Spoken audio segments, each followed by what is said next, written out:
Jaya Radha Madhava Punya Bihari.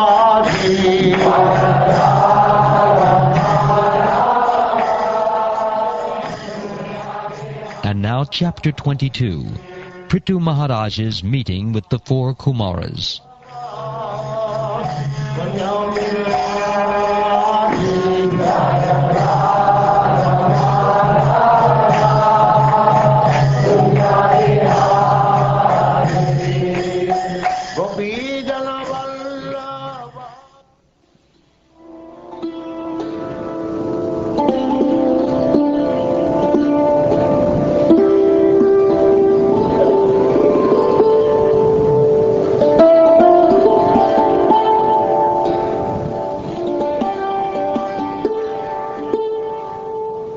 The great sage Maitreya said, "While the citizens were thus praying to the most powerful King Prithu, the four Kumaras, who were as bright as the sun, arrived on the spot. Seeing the glowing effulgence of the four Kumaras, the masters of all mystic power, the king and his associates could recognize them as they descended from the sky. Seeing the four Kumaras, Prithu Maharaj was greatly anxious to receive them. Therefore the king, with all his officers, very hastily got up, as anxiously as a conditioned soul whose senses are immediately attracted by the modes of material nature. When the great sages accepted their reception according to the instructions of the Shastras, and finally took their seats offered by the king, influenced by the glories of the sages, immediately bowed down. Thus he worshipped the four Kumaras. After this, the king took the water which had washed the lotus feet of the Kumaras and sprinkled it over his hair.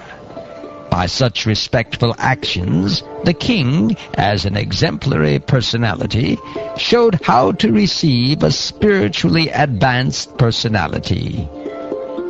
The four great sages were elder to Lord Shiva, and when they were seated on the golden throne, they appeared just like fire blazing on an altar. Maharaj Prithu, out of his great gentleness and respect for them, began to speak with great restraint as follows. My dear great sages, auspiciousness personified, it is very difficult for even the mystic yogis to see you. Indeed, you are very rarely seen. I do not know what kind of pious activity I performed for you to grace me by appearing before me without difficulty. Any person upon whom the Brahmins and Vaishnavas are pleased can achieve anything which is very rare to obtain in this world, as well as after death. Not only that, but one also receives the favor of the auspicious Lord Shiva and Lord Vishnu, who accompany the Brahmins and Vaishnavas. Although you are traveling in all planetary systems, people cannot know you, just as they cannot know the Supersoul, although he is within everyone's heart as the witness of everything. Even Lord Brahma and Lord Shiva cannot understand the Supersoul. A person who is not very rich and is attached to family life becomes highly glorified when saintly persons are present in his home. The master and servants who are engaged in offering the exalted visitors water, a sitting place, and paraphernalia for reception are glorified, and the home itself is also glorified. On the contrary, even though full of all opulence and material prosperity, any householder's house where the devotees of the Lord are never allowed to come in, and where there is no water for washing their feet, is to be considered a tree in which all venomous serpents live. Maharaj Prithu offered his welcome to the four Kumaras, addressing them as the best of the Brahmins. He welcomed them, saying, From the beginning of your birth, you strictly observed the vows of celibacy, And although you are experienced in the path of liberation, you are keeping yourselves just like small children. Prithu Maharaj inquired from the sages about persons entangled in this dangerous material existence because of their previous actions. He asked, Could such persons, whose only aim is sense gratification, be blessed with any good fortune? My dear sirs, there is no need to ask about your good and bad fortune, because you are always absorbed in spiritual bliss. The mental concoction of the auspicious and inauspicious does not exist in you. I am completely assured that personalities like you are the only friends for persons who are blazing in the fire of material existence. I therefore ask you how, in this material world, we can very soon achieve the ultimate goal of life. The Supreme Personality of Godhead is always anxious to elevate the living entities, who are His parts and parcels, and for their special benefit, the Lord travels all over the world in the form of self-realized persons like you.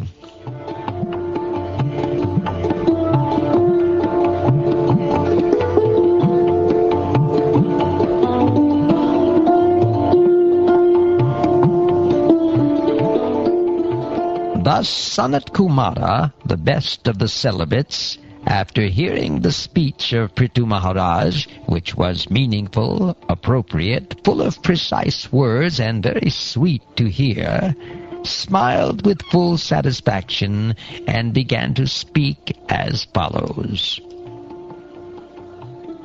My dear King Prithu, I am very nicely questioned by you. Such questions are beneficial for all living entities, especially because they are raised by you, who are always thinking of the good of others. Although you know everything, you ask such questions because that is the behavior of saintly persons. Such intelligence is befitting your position. When there is a congregation of devotees, their discussions, questions, and answers become conclusive to both the speaker and the audience. Thus such a meeting is beneficial for everyone's real happiness. My dear King, you already have an inclination to glorify the lotus feet of the Supreme Personality of Godhead. Such attachment is very difficult to achieve, but when one has attained such unflinching faith in the Lord, it automatically cleanses lusty desires from the core of the heart. It has been conclusively decided in the Scriptures, after due consideration, that the ultimate goal for the welfare of human society is detachment from the bodily concept of life, and increased and steadfast attachment for the Supreme Lord, who is transcendental, beyond the modes of material nature. Attachment for the Supreme can be increased by practicing devotional service, inquiring about the Supreme Personality of Godhead, applying Bhakti Yoga in life, worshipping the Yogeshvar, the Supreme Personality of Godhead, and by hearing and chanting about the glories of the Supreme Personality of Godhead. These actions are pious in themselves. One has to make progress in spiritual life by not associating with persons who are simply interested in sense gratification and making money. Not only such persons, but one who associates with such persons should be avoided. One should mold his life in such a way that he cannot live in peace without drinking the nectar of the glorification of the Supreme Personality of Godhead, Hari. One can be thus elevated by being disgusted with the taste for sense enjoyment. A candidate for spiritual advancement must be non-violent, must follow in the footsteps of great acharyas, must always remember the nectar of the pastimes of the Supreme Personality of Godhead, must follow the regulative principles without material desire, and while following the regulative principles should not blaspheme others. A devotee should lead a very simple life and not be disturbed by the duality of opposing elements. He should learn to tolerate them. The devotee should gradually increase the culture of devotional service by constant hearing of the transcendental qualities of the Supreme Personality of Godhead. These pastimes are like ornamental decorations on the ears of the devotees. By rendering devotional service and transcending the material qualities, one can easily be fixed in transcendence in the Supreme Personality of Godhead. Upon becoming fixed in his attachment to the Supreme Personality of Godhead by the grace of the spiritual master and by awakening knowledge and detachment, the living entity situated within the heart of the body and covered by the 5 elements burns up his material surroundings exactly as fire arising from wood burns the wood itself. When a person becomes devoid of all material desires and liberated from all material qualities, he transcends distinctions between actions executed externally and internally. At that time, the difference between the soul and the supersoul, which was existing before self-realization, is annihilated. When a dream is over, there is no longer a distinction between the dream and the dreamer.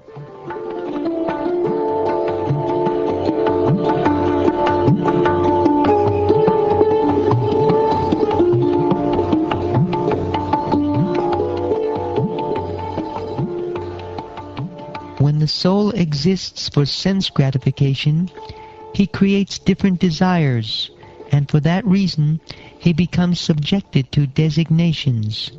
But when one is in the transcendental position, he is no longer interested in anything except fulfilling the desires of the Lord.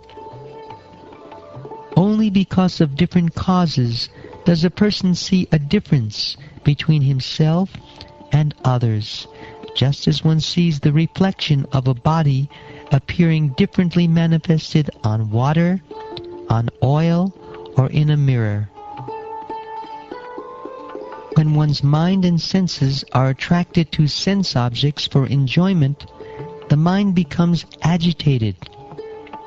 As a result of continually thinking of sense objects, one's real consciousness almost becomes lost, like the water in a lake that is gradually sucked up by the big grass straws on its bank.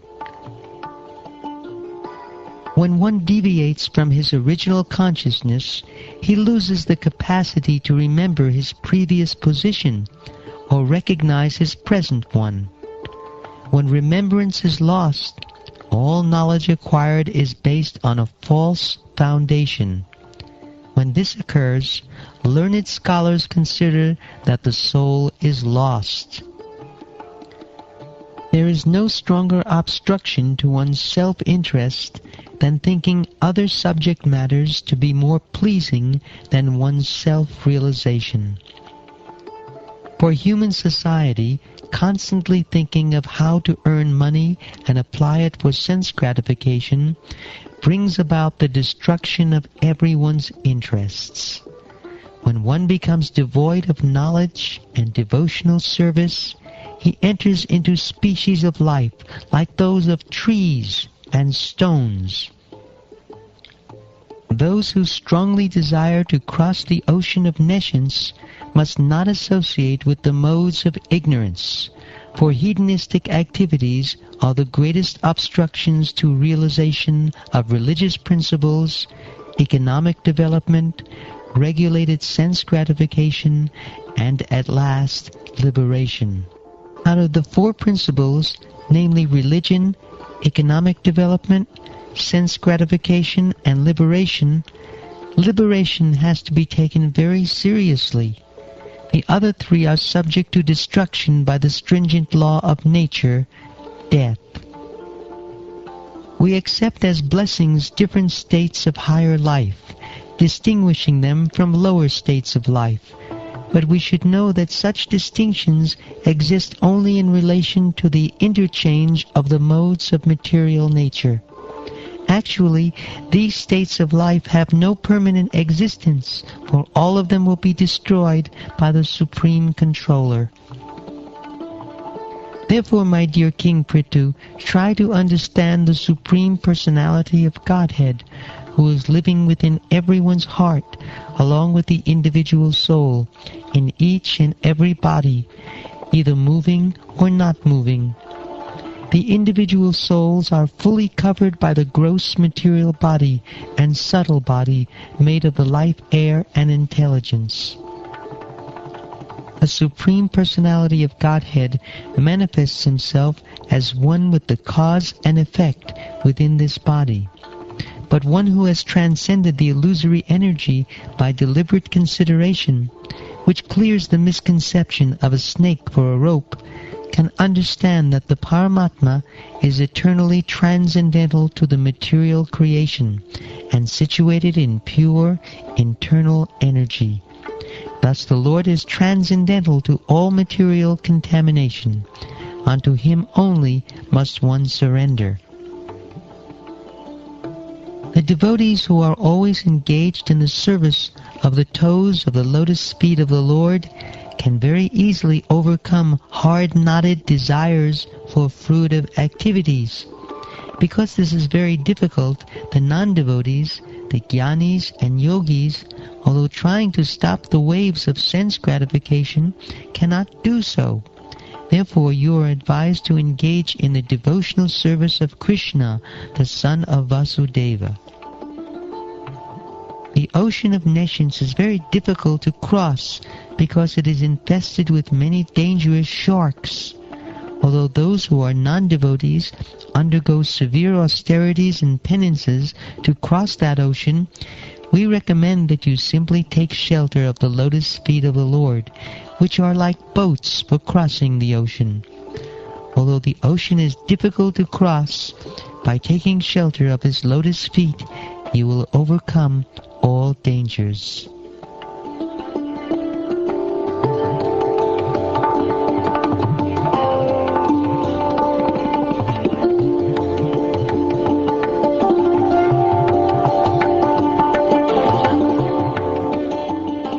Being thus enlightened in complete spiritual knowledge by the son of Brahma, one of the Kumaras, who was complete in spiritual knowledge, the king worshipped them in the following words. He said, O Brahman, O powerful one, formerly Lord Vishnu showed me his causeless mercy, indicating that you would come to my house, and to confirm that blessing you have all come. My dear Brahman, you have carried out the order thoroughly, because you are also as compassionate as the Lord. It is my duty, therefore, to offer you something, but all I possess are but remnants of food taken by great saintly persons. What shall I give? Therefore, my dear Brahmins, my life, wife, children, home, furniture, and household paraphernalia, my kingdom, strength, land, and especially my treasury are all offered unto you. Since only a person who is completely educated according to the principles of Vedic knowledge deserves to be commander-in-chief, ruler of the state, the first to chastise, and the proprietor of the whole planet, Prithu Maharaj offered everything to the Kumaras. He said, The Kshatriyas, Vaishyas, and Shudras eat their food by virtue of the Brahmins' mercy. It is the Brahmins who enjoy their own property, clothe themselves with their own property, and give charity with their own property. How can such persons, who have rendered unlimited service by explaining the path of self-realization in relation to the Supreme Personality of Godhead, and whose explanations are given for our enlightenment with complete conviction and Vedic evidence, be repaid except by folded palms containing water for their satisfaction? Such great personalities can be satisfied only by their own activities, which are distributed amongst human society out of their unlimited mercy.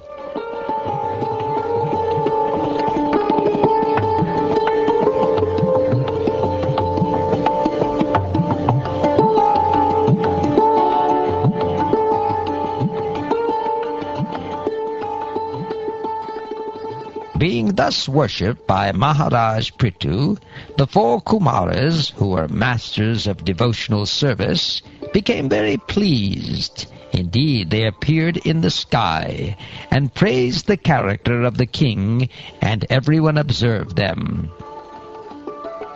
Amongst great personalities, Maharaj Prithu was the chief by virtue of his fixed position in relation to spiritual enlightenment.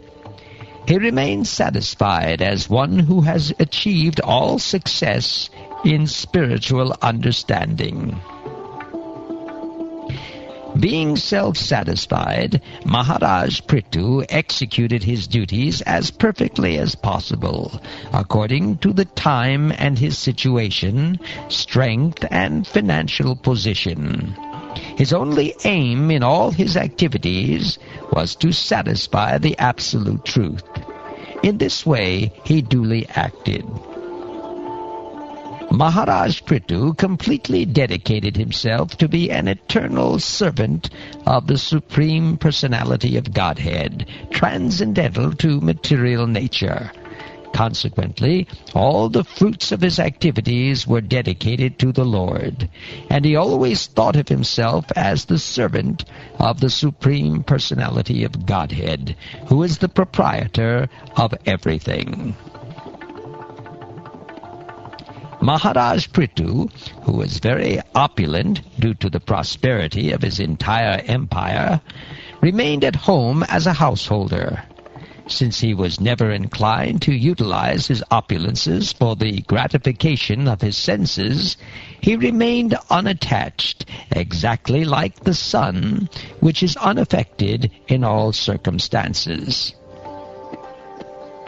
Being situated in the liberated position of devotional service, Prithu Maharaj not only performed all fruitive activities, but also begot 5 sons by his wife Archi.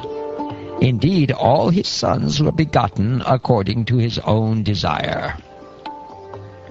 After begetting 5 sons, named Vichitashva, Dhumrakesh, Haryaksha, Dravina, and Vrika, Prithu Maharaj continued to rule the planet. He accepted all the qualities of the deities who governed all other planets. Since Maharaj Prithu was a perfect devotee of the Supreme Personality of Godhead, he wanted to protect the Lord's creation by pleasing the various citizens according to their various desires. Therefore, Prithu Maharaj used to please them in all respects by his words, mentality, works, and gentle behavior. Maharaj Prithu became as celebrated a king as Somaraj, the king of the moon. He was also powerful and exacting, just like the sun god, who distributes heat and light, and at the same time exacts all planetary waters. Maharaj Prithu was so strong and powerful that no one could disobey his orders, any more than one could conquer fire itself.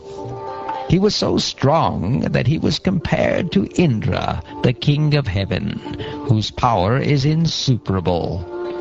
On the other hand, Maharaj Prithu was also as tolerant as the earth, and in fulfilling various desires of human society, he was like heaven itself.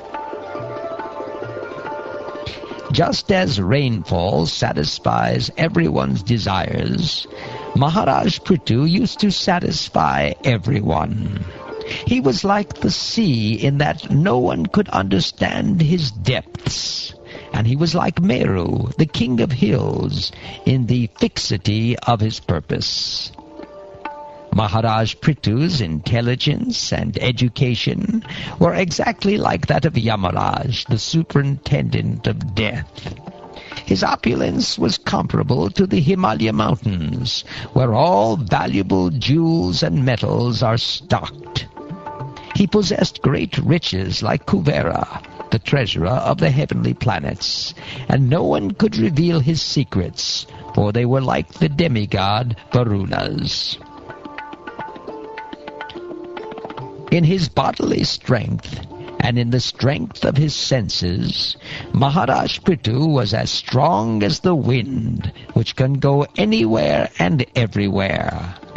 As far as his intolerance was concerned, he was just like the all-powerful Rudra expansion of Lord Shiva or Sadashiva.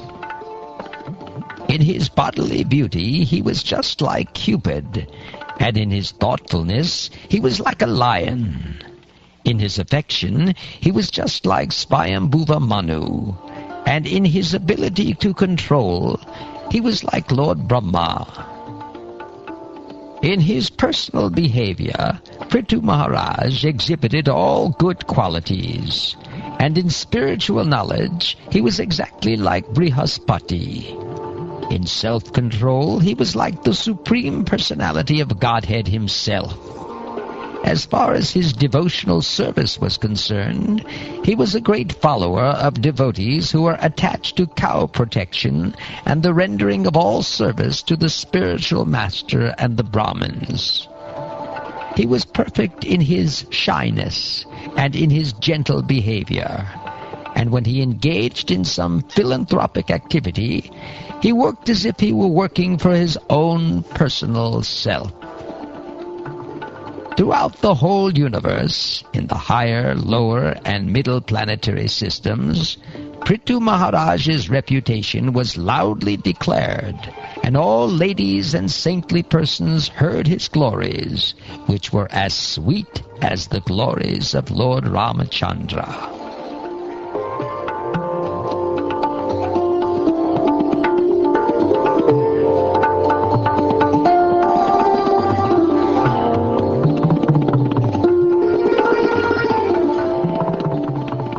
Thus ends the 22nd chapter of the 4th canto of the Srimad Bhagavatam, entitled Prithu Maharaj's Meeting with the Four Kumaras.